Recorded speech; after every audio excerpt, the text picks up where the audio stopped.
After visiting several cultural and natural sites in northern India, I traveled to the Western Ghats, a mountain range that stretches along the country's west coast. The initial stop was Agumbe to look for king cobras before I continued to Kabini and Bandipur national parks, which are home to a large number of fascinating mammals and birds.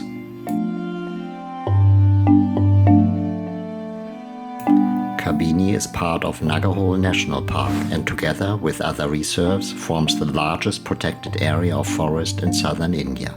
It is also one of India's 55 tiger reserves, meant specifically to protect these large cats.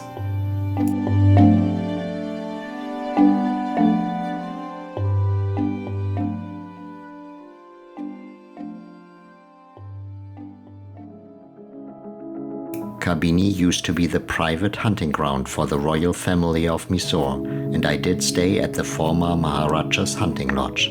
Some old gates and the main buildings remain as a reflection of times gone by, with dark wooden furniture and pictures of tiger trophy hunts.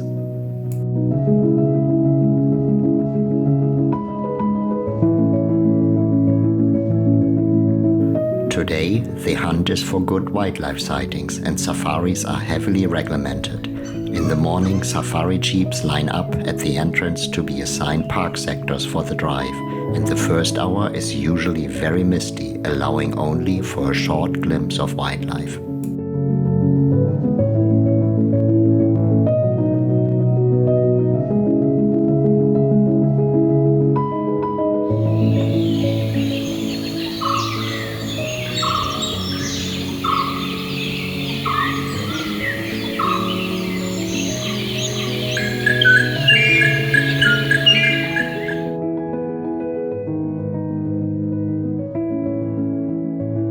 But once the sun is out, the magnificent forests of Kabini are being illuminated in golden sunlight and the search for wildlife is on. And the wildlife is truly fantastic.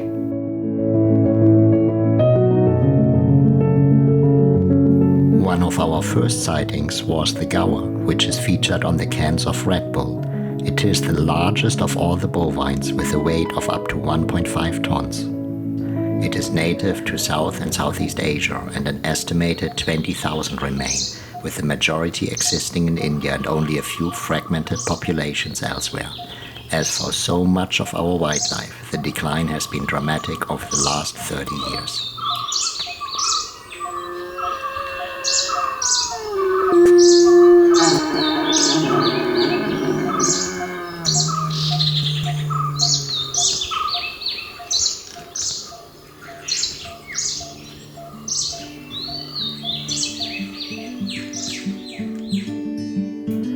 While there were several good sightings of Gaur, Sambar deer was much more difficult to find. Although traditionally fairly common in much of South and Southeast Asia, it is now a threatened species due to hunting pressure and habitat destruction. Near one of the ancient Buddhist temple ruins, we observed the most common deer species throughout the park, the chital. It is also known as spotted deer and native to the Indian subcontinent. At a shoulder height of a mere 90 centimeters, their body size is small for a deer, but the males can grow antlers up to 1 meter in length.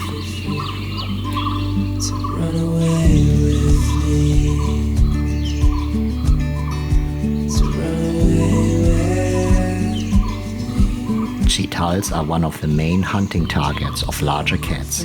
So when we spotted the remains of a chital hanging from a tree, all of our eyes were scanning the area for a leopard. After a while, our guide found her resting in the distance on a tree branch.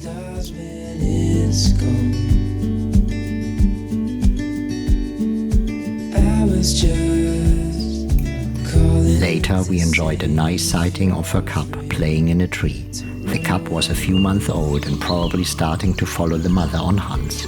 At 1 year of age, leopard young can fend for themselves, but typically remain with the mother for up to 2 years before starting their own solitary life.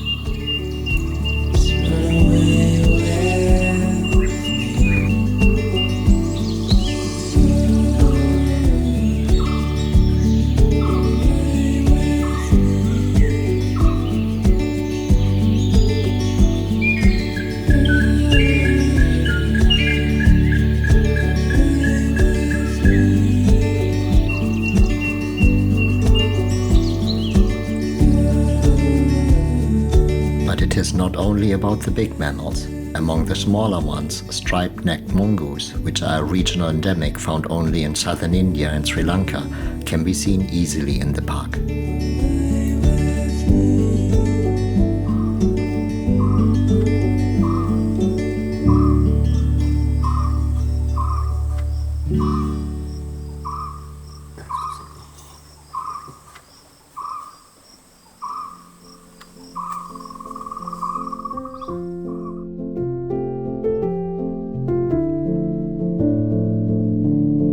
Kabini is heaven for bird enthusiasts. There are as many as 250 different species, and some of them are migratory birds coming from as far as Siberia. The diversity is the result of the different habitats found at Kabini. The large reservoir provides a habitat for shorebirds such as herons, ibises, terns and ducks, while the forest is home to entirely different species.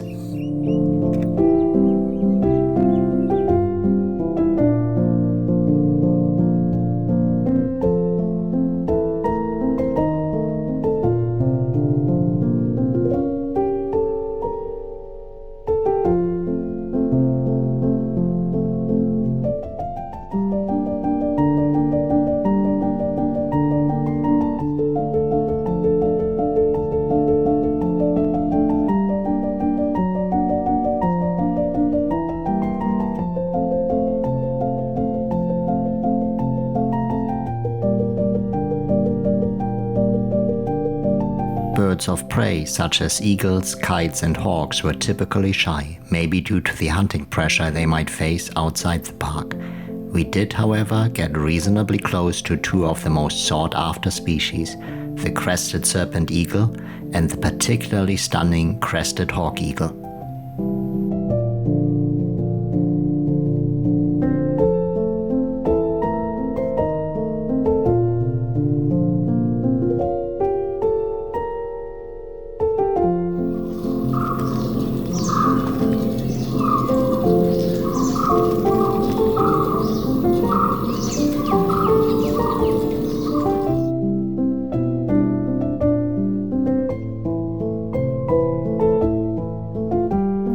Other birds included the endemic grey jungle fowl, which is one of the direct ancestors of the domestic chicken and indeed looks very similar to a large rooster, and a mating pair of Indian rollers.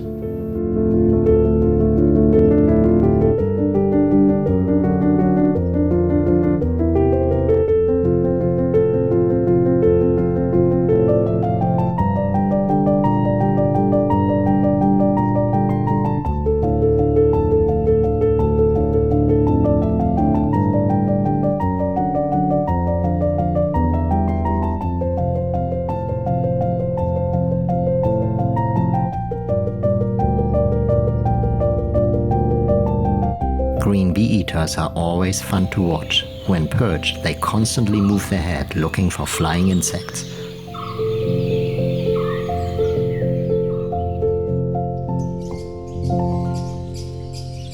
Also very common in the park were plum-headed parakeets, which congregate at salt licks. These highly social animals are sadly often held as pets, and escaped birds can now be found in New York and Florida.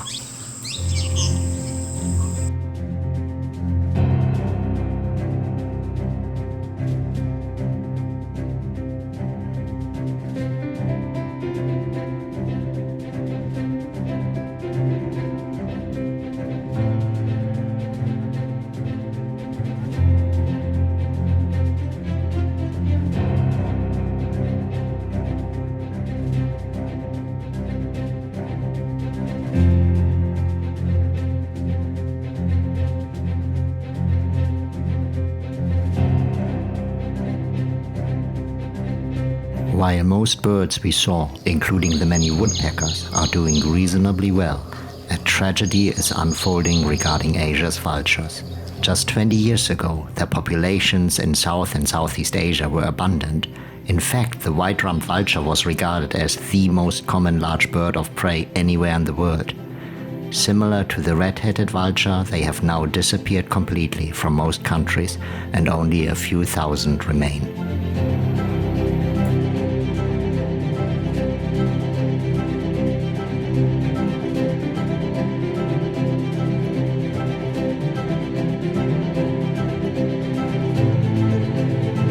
south of Kabini is Bandipur National Park, which does not have any wetlands but is characterized by dry, deciduous forest.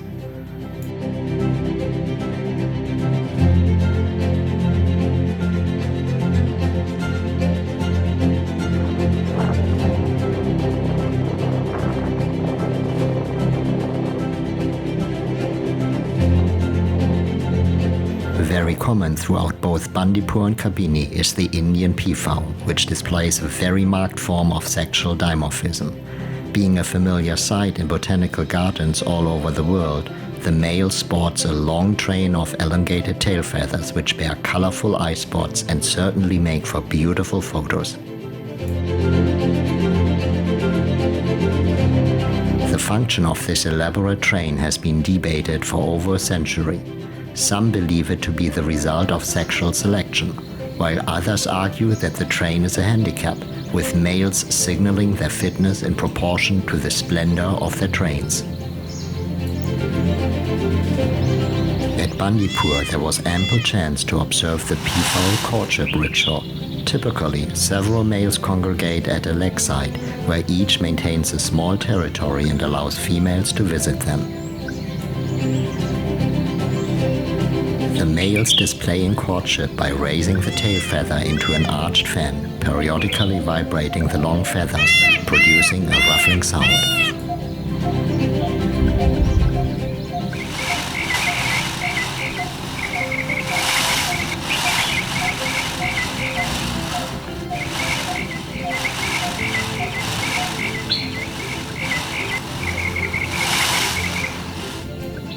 After inspecting the male for a while, the female might regard him as a good choice, or as in this case might just haughtily walk away, leaving a disappointed male peafowl behind.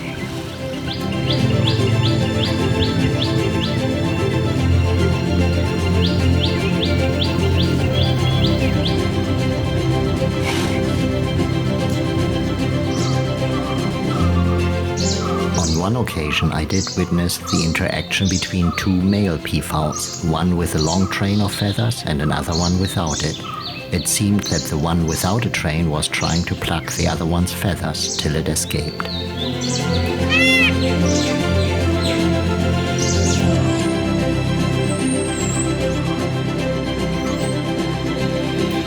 The most common primate in the park is the black-footed Grey Langur, which lives in large groups with clearly defined social hierarchies.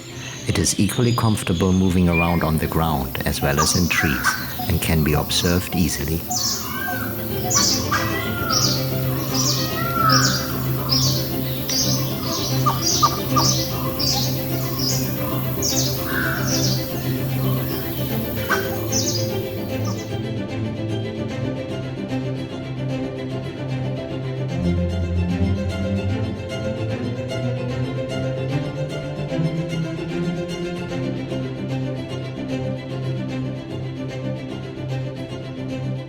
Although langurs get most of their moisture intake through their food, they sometimes drink from water sources, and on this occasion it seems that one of them was clearly dissatisfied with my presence.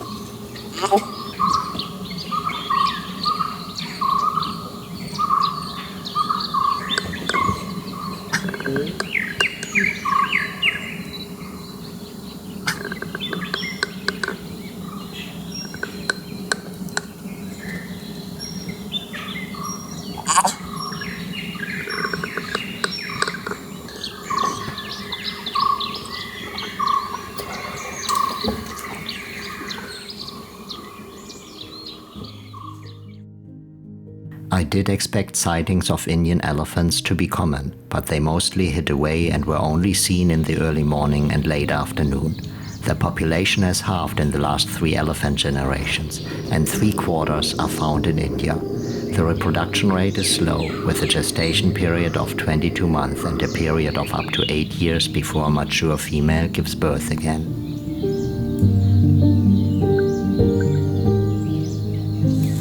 Adult elephants have no enemies in the wild, except of course for humans.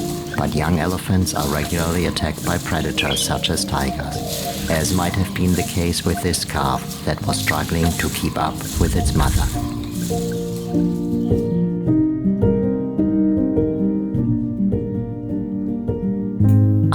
enjoyed one brief encounter with a single dhole, also known as Indian wild dog, although they usually live in a pack of a dozen animals.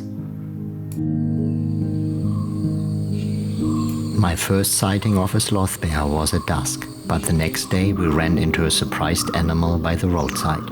They are feared because they attack rather than retreat, using their long claws and large canine teeth.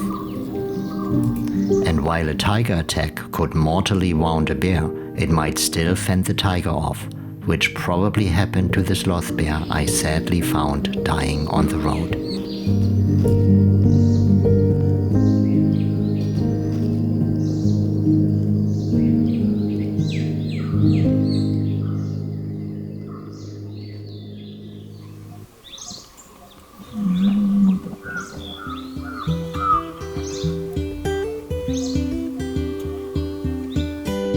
Most visitors of the park come to see a Bengal tiger, and it no doubt is an impressive species.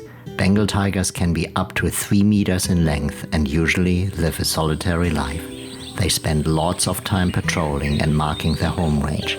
Some territorial overlap with other tigers is usually accepted, and in the case of males vis-à-vis females, even intended.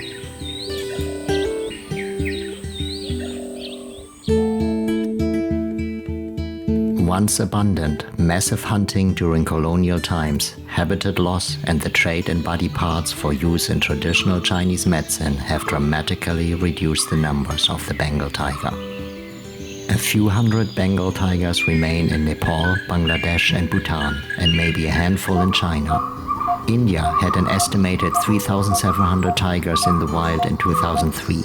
But a decade later, a comprehensive census found that poaching had reduced the number to 1,411 animals. This number was a shocking wake-up call, and suddenly protection was taken very serious. As a result, numbers have now increased again to more than 3,000.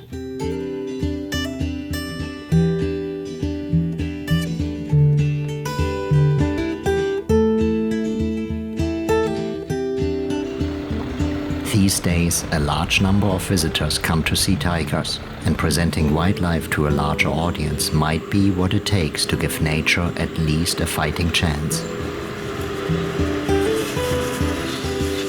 At the same time, I personally try to avoid the large safari buses and other jeeps, because in their presence, a tiger encounter can quickly turn into a surreal Disneyland moment, where the tiger is easily seen just as a pretty pet in the wild.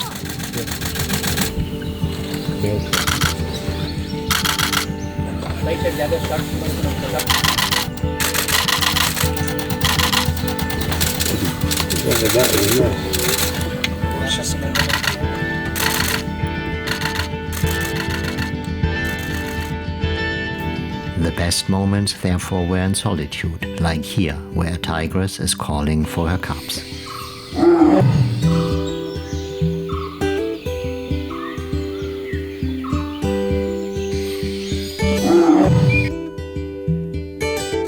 On our last evening in the park, we found a tigress cooling down in a pond before being joined by her cubs. And these cubs were not small and cuddly, but nearly the same size, testament to the fact that they stay with their mother for 2 to 3 years.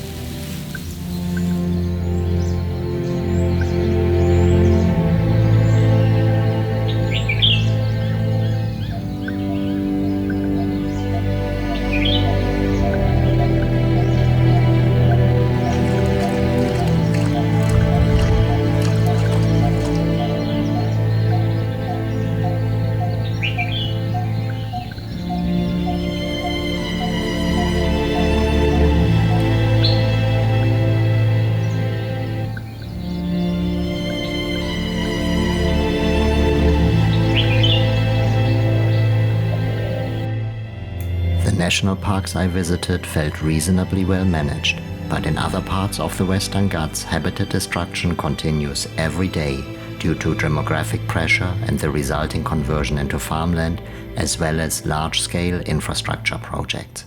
So I can only hope that this biodiversity hotspot will continue to exist and that its morning fog will not become the fog of extinction.